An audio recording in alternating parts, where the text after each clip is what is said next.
Hi మా, ఈ question 24లో bank PO clerk అడిగాడు మా. ఇదే ప్యాటర్న్ లో ఐబీపీఎస్ అడిగాడు, ఎస్బీఐ అడిగాడు, బ్యాంక్స్ చాలా అడుగుతుండే ఈ ప్యాటర్న్స్ లో.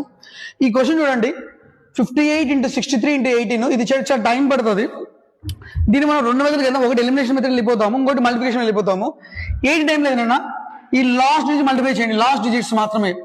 3 8 24 వస్తుంది. 24 8 అంటే 4 8 తీసుకోండి, అంటే 32.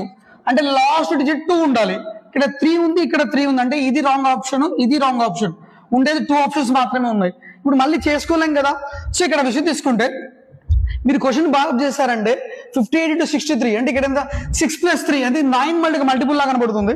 ఒక 1 + 8 ఇక్కడ కూడా 9 లో వస్తుంది, మీనింగ్ ఇక్కడ 9 తో మల్టిప్లై చేసినట్టే. సో మన రూల్ ఏంటి, 9 × ఎనీథింగ్ = 9 కదా, అంటే 108 వస్తుంది. దీన్ని మనం డిజిటల్ సమ్ అంటాము. = 9 వస్తుంది కదా, ఈకి అప్లై చేద్దాం డైరెక్ట్ గా. సో ఈ 2 నెంబర్స్ ఉన్నాయి కదా మనకు, 65772 లో 64762 లో ఒక నెంబర్ చెక్ చేద్దాము. ఏ నెంబర్ అయితే దాని యొక్క సమ్ 9 వస్తుందో అదే రైట్ ఆప్షన్. 6 5 11 అవుతుంది, 11 + 18 అవుతుంది, 18 + 2 20, 20 + 7 27, 27 అంటే ఇక్కడ తెలిసిపోతుంది. అంటే 2 + 7 = 9. ఆప్షన్ రైట్ ఇదేనా. దీనికి కొన్ని సెకండ్స్ పడుతుంది చేయడానికి. థ్యాంక్ యూ మా.